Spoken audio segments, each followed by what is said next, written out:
మోకాల నొప్పులకు ఎటువంటి సర్జరీ లేకుండా ఎపియాన్ పెయిన్ క్లినిక్ అందిస్తున్న అత్యాధునిక చికిత్స.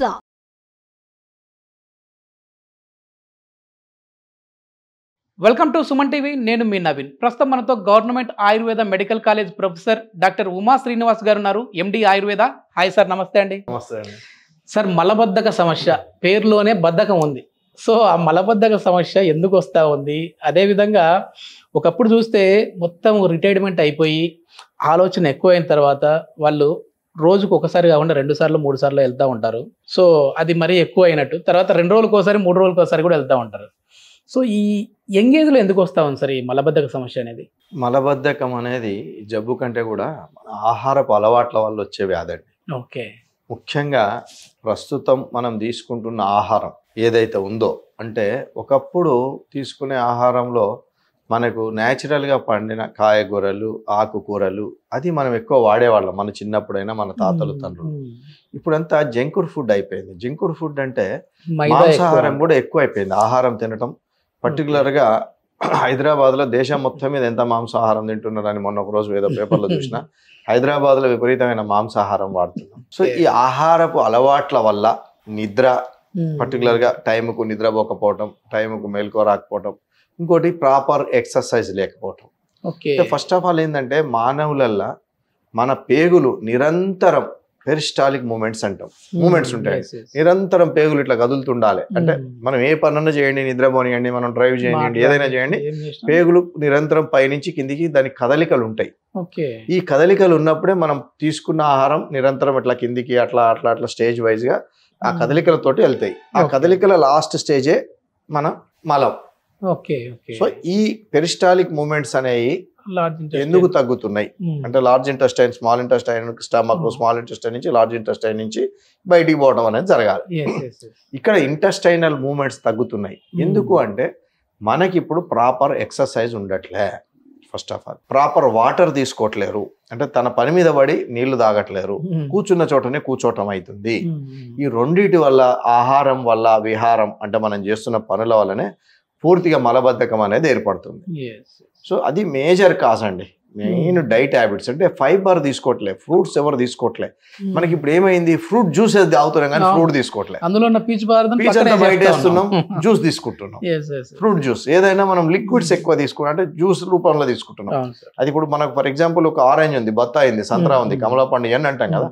మనం తొనలతో సహా ఒక ఫైబర్ కంటెంట్ అంతా కూడా కడుపులోకి వెళ్ళినట్లయితే మనకు రావాల్సిన విటమిన్స్ వస్తాయి, బలం వస్తుంది, మలం కూడా శుద్ధ ఫైబర్ కూడా బయటకు.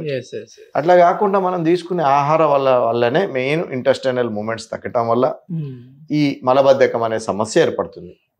పెద్దవారిలోనే ఎందుకు ఏర్పడుతుంది అంటే ఒక 60 సంవత్సరాలు దాటినాక వాళ్ళ ఏజ్ దృష్ట్యా వాళ్ళు ఎక్కువ నడవరు, కూర్చొనే ఉంటారు. వాళ్ళకు ఉండే సమస్యలు ఇతరత్ర వాళ్ళు ఏమైందంటే వాళ్ళకి ఆటోమేటిక్గా పేగుల యొక్క మూమెంట్స్ తగ్గిపోతాయండి.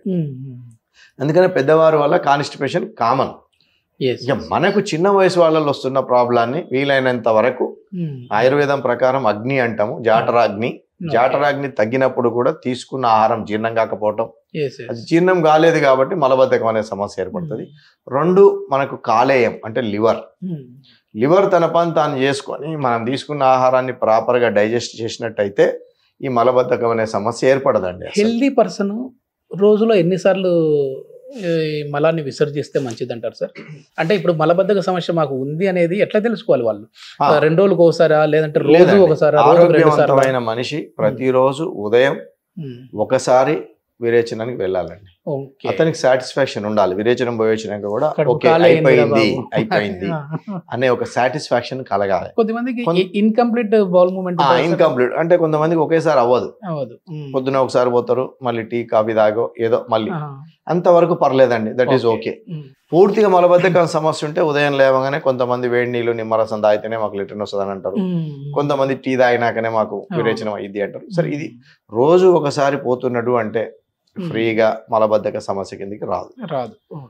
2 రోజులకు ఒకసారి, 3 రోజులకు ఒకసారి పోవడం అనేది మానవులకు చెప్పబడలేదు. సో అది మలబద్ధక సమస్యనే. దానికి సమస్య ఎక్కడుందో వెతికి దానికి మనం ట్రీట్మెంట్ చేయాలి. అంటే సమస్య లివర్లో ఉందా, సమస్య తీసుకునే ఆహార పదార్థాలలో ఉందా, హ్యాబిట్స్ అంటే ఇప్పుడు నాన్ వెజిటేరియన్ ఎక్కువ కన్జ్యూమ్ చేసే వాళ్ళ కొంచెం కాన్స్టిపేషన్ ఎక్కువ ఏర్పడే అవకాశం ఉంటుంది. వాళ్ళు చేస్తున్న పనులు అంటే ఒకే చోట కూర్చునే పనులు ఉన్నాయి, వాళ్ళకు కూడా కొంచెం కాన్స్టిపేషన్ ఎక్కువ అయ్యే అవకాశం ఉంటుంది. అంటే ఇప్పుడు షాప్స్, కిరాణా షాప్స్ కూర్చొనే ఉంటారు, బంగారం కొట్లు, కొంతమంది కూర్చొనే ఉండటం వల్ల కూడా వాళ్ళ పేగుల మూమెంట్స్ లేకపోవడం వల్ల కూడా మలబద్ధకం అనే సమస్య ఏర్పడుతుంది. ఆయుర్వేదంలో మలబద్ధకానికి అనేకమైన మంచి మంచి ఔషధాలు చెప్పబడ్డాయి. సింపుల్ రెమెడీస్ అంటే త్రిఫలా చూర్ణం కానించి మొదలు పెడితే ఎన్నో రకాలైన ఔషధాలు ఉన్నాయి. సింపుల్ రెమెడీ అంటే త్రిఫలా చూర్ణం. త్రిఫలా చూర్ణం వేడి నీళ్ళు వేసుకొని ఉదయం సాయంత్రం తాగినట్టయితే మలబద్ధక సమస్య శాశ్వతంగా పరిష్కారం అయింది.